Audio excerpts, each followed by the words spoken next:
제일 힘든 게 아무래도 공법이죠. 정말 너무 어렵죠. 범위도 많고 난이도도 높고 뭐가 뭔지 읽으면서도 전혀 모르겠더라고요. 이건 정말 안 되겠다. 지친다. 버렸습니다. 안녕하세요. 하우스빈입니다. 우선 저는 30회 공인중개사 합격생이고요. 제가 어떻게 공부를 해서 합격을 했는지 오늘 간단히 이야기해 보려고 합니다. 혹시 지금 공부를 시작하셨는데 내가 어떻게 준비해야 될지 막막하거나 내가 공인중개사 시험을 정말 잘 준비할 수 있을지 고민하고 계신가요? 그렇다면 이 영상이 여러분에게 큰 도움이 될 것 같습니다. 제가 공부를 하면서 느꼈던 꿀팁들 중심으로 이야기해드릴 예정이니까 끝까지 시청해주시면 감사하겠습니다. 저는 방문각 인터넷 강의로만 준비해서 합격했습니다.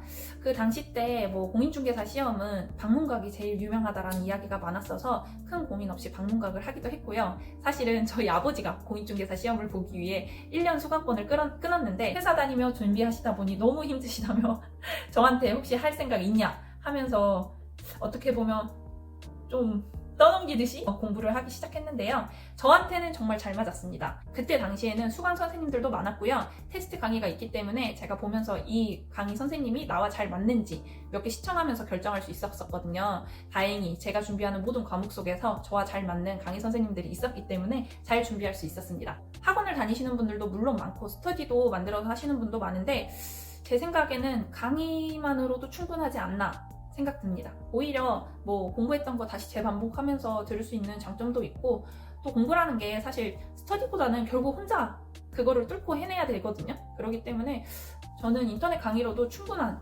난이도라고 생각이 듭니다. 제가 혹시 실수할까봐 아이패드에 작성을 해서 말씀을 드리는 거라 이렇게 화면 봐도 좀 이해해 주시고 넘어가면 감사하겠습니다. 제가 첫 영상 보니까 너무 서툴더라고요. 죄송합니다. 우선은 중개사 시험 절대 만만하지 않거든요. 근데 준비하기 전에 많은 분들이 이걸 놓치시더라고요. 그게 뭐냐면 생활 패턴과 공부 스타일, 나의 공부 스타일을 파악하는 게 정말 중요해요. 유튜브나 이런 데 보면 3개월 만에 동차 합격했어요. 이렇게 말씀하시는 분이 있는데 저는 어떻게 그랬나 싶을 정도로 공부의 양이 방대하거든요. 그렇기 때문에 이제 내가 정말 아무 일도 안 하고 공부만 한다 하면 동차도 물론 준비할 수 있겠지만 회사 다니시면서 준비하시는 분들이 대부분일 텐데 사실상 그렇게 단기간에 시간 잡고 동차로 준비하는 건 거의 불가능에 가깝다 생각하거든요. 자기가 놓여진 그 상황과 어떻게 준비할지 미리 전략적으로 계획을 잡고 동차로 할지 1, 2차로 나눠서 준비를 해야 될지 처음부터 나눠서 준비하시는 게 맞다고 생각이 듭니다. 저 같은 경우는 1차를 애초에 7월 넘어서 시작을 했어요. 시간이 우선 너무 없었기 때문에 당연히 1차만 생각을 했고요. 그 당시 때 제가 대학교 4학년이었거든요.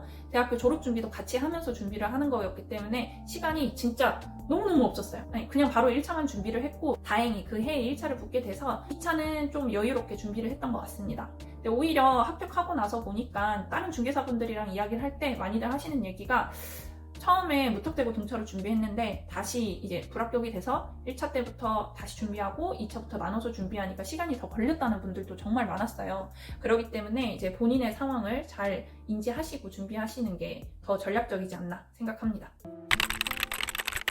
자, 민법부터 한번 봐볼까요? 민법은 정말 어렵죠. 법 용어다 보니까 인생 살면서 법 용어들을 볼 일이 없잖아요. 그래서 저 같은 경우도 민법을 처음 친해지는데 되게 어려웠던 것 같아요. 근데 하다 보니까 반복을 많이 하는 게 중요한데 반복하다 보면 이제 눈에 보이거든요. 이런 판례는 이 키워드가 나오면 무조건 답이 이거다. 이런 게 눈에 보여요. 그러면 그 키워드 중심으로 외우면서 최대한 내 생각을 빼고 읽는 게 중요합니다. 읽다 보면 무슨 사례가 많다 보니까 무의식 중에 제 생각이 들어가게 되거든요. 이러면 보통 열에 9은 틀려요. 그게 함정이기 때문에 절대 제 생각을 넣지 마시고 최대한 제 생각은 빼고 뇌 비우고 어떤 키워드가 보이면 그럼 이 키워드면 정답이 이건데? 이 단어가 무조건 들어가야 되는데? 이런 거를 찾아서 보면 오히려 민법은 맞을 확률이 훨씬 많더라고요. 부동산 학개론 이거는 솔직히 민법과 달리 적용력이 많이 중요한 것 같아요. 그렇게 난이도가 높지 않기 때문에 흐름 이해하고 문제 풀다 보면 어느 정도 합격점 이상은 충분히 나옵니다. 그리고 이제 약간의 계산 문제가 있거든요. 우리가 10대 때부터 그렇잖아요. 수학만 보면 괜히 알러지 나는 것처럼 이해가 안 되고 그러는데 난이도가 쉬워요. 그리고 이 계산 문제가 다 비슷한 거에서 그냥 숫자만 달라지거든요. 그래서 기출문제를 꼭 풀어보시고 기출문제 계산법은 따로 빼놓으신 다음에 무한 반복하면 이제 본시험 볼 때 거의 정답률이 높게 나왔던 것 같아요.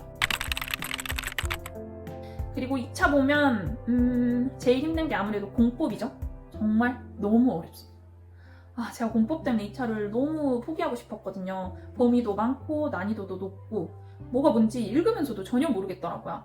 공법은 앞에서 말한 1차 과목들처럼 지문 암기로 하면 정말 너무 위험하고요. 전체적인 흐름을 이해하는 게 가장 중요하거든요. 근데 진짜 짜증나는 거는 흐름을 알기 위해서 처음부터 보다 보면 진도가 안 나가요. 양도 너무 많고 어려워서 진도가 안 나가기 때문에 그냥 이거는 제 꼼수긴 해서 참고만 하시면 되는데 절대 옳은 방법은 아니에요. 순서대로 그냥 외워가면서 넘어가면 진도가 너무 안 나가고 지치니까 빈출 파트만 우선적으로 보고 이제 막 보다 보면 이건 정말 안 되겠다.